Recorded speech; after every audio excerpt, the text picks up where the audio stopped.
ஆறுதலா ஒரு தோல்ல ஒரு தட்டு தட்டி இருக்கும்ப்பா கவலைப்படாதுன்னு சொல்லணும். ஒரு நம்மளால முடிஞ்ச ஒரு சின்ன பொருளாதார உதவி செய்யணும். பெரிய பெரிய விஷயமா இதே குடும்பத்தை விட்டு இருக்கிறோமோ அப்படி யாருமே இல்லையேங்கிற ஒரு ஏக்கம் இருக்கும். அது ரெண்டுக்கும் நாங்க இருக்கோம் கூடன்னு ஒரு 10 பேர் கூட நின்னா ஒரு பெரிய ஆறுதலா இருக்கும். அந்த ஒரு விஷயத்துக்காக நாம நிற்போம் அப்படிங்கிறோம். சாப்பிட்டாங்க, எல்லாரும் சந்தோஷமா என்ஜாய் பண்ணாங்க. சொல்றதுக்கு குறை ஒண்ணுமே இல்லாத அளவுக்கு பண்ணணும் அப்படின்னா நம்ம எல்லாரும் ஒன்னா சேர்ந்து நின்று ஒத்துழைப்பு இருந்துச்சு. எங்களுக்கு ஒரு அந்த வாய்ப்பு கண்டிப்பா அவங்க எல்லாருக்குமே கிடைக்கும் அப்படிங்கிற ஒரு நம்பிக்கை.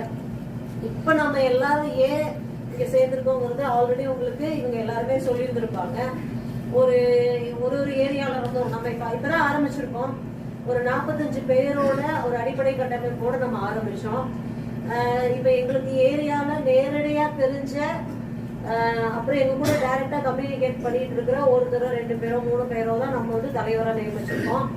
இது இல்லாம பின்னாடி நிறைய பேர் இதுக்காக ஒர்க் பண்ணிருக்கீங்க. எங்களுக்கு அது நல்லாவே தெரியும். கண்டிப்பா இப்போதைக்கு நம்ம உள்ள கொண்டு வந்து நிறைய கன்ஃபியூஷன் வரக்கூடாதுன்னா ஆரம்பத்துல இதை ஆரம்பிச்சிருக்கோம். அடுத்து இனி போக போக நம்ம எல்லாரையும் உள்ள கொண்டு வரலாம். எல்லாரும் ஒன்னா சேர்ந்து பண்ணதுனாலதான் நம்மளோட இந்த பொங்கல் விழா வந்து இவ்வளவு சிறப்பா அமைஞ்சிச்சு. இதுல யாரையும் விடுறதுக்கோ இல்ல எல்லாரையும் யாரோ ஒருத்தருக்கோ 2 பேருக்கோ இம்பார்ட்டன்ஸ் கொடுக்கறதுக்கு இது எதுவுமே இல்லை.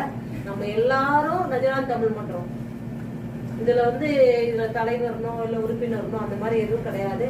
முதல்ல நம்ம அடிப்படை உறுப்பினர்களா எல்லாரும் உள்ள கொண்டு வரலாம். நம்ம ஒண்ணு சேர்றதோட நோக்கமே வந்து ஒருத்தர் அறிமுகம் ஆயிக்கணும். ஒருத்தருக்கு ஒரு பிரச்சனைங்கிறப்ப நம்ம ஒரு 10 பேரோ 20 பேரோ கூட நின்று நான் இருக்கேன்பா அவனுக்கு அப்படின்னு சொல்லணும். அது ஒண்ணுதான் இதோட மோட்டிவ். இல்ல இப்ப நான் ராஜரான் தமிழ் மன்றத்துல ஏன் நான் தலைவரா இருக்குன்னா வேற வழி இல்லை. இவங்க எல்லாமே பயந்தாங்க. அதனால நானே சரி ஓகே பரவாயில்ல நானே அது பொறுப்பு எடுத்துக்கிறேன் அப்படின்னு சொல்லி எடுத்துக்கிட்டேன். அவ்வளவுதான். மற்றபடி அடுத்த வருஷம் நம்ம எல்லாரும் சேர்ந்து இப்ப இந்த ரீஜன் இருக்கீங்கன்னா இப்போ இவங்கள இப்ப கருப்பசாமியனோ குமாரன் தான் நாளைக்கு அடுத்த போஸ்டிங் போயிடலாம். இப்ப இந்த போஸ்டிங் இங்க சிறப்பா செயல்படுற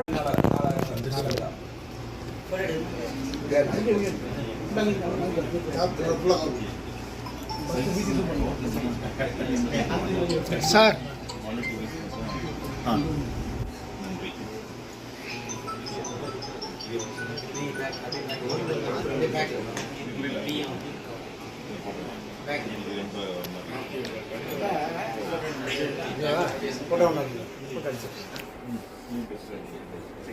இங்கே கை வைக்கிறீங்க என்ன சரி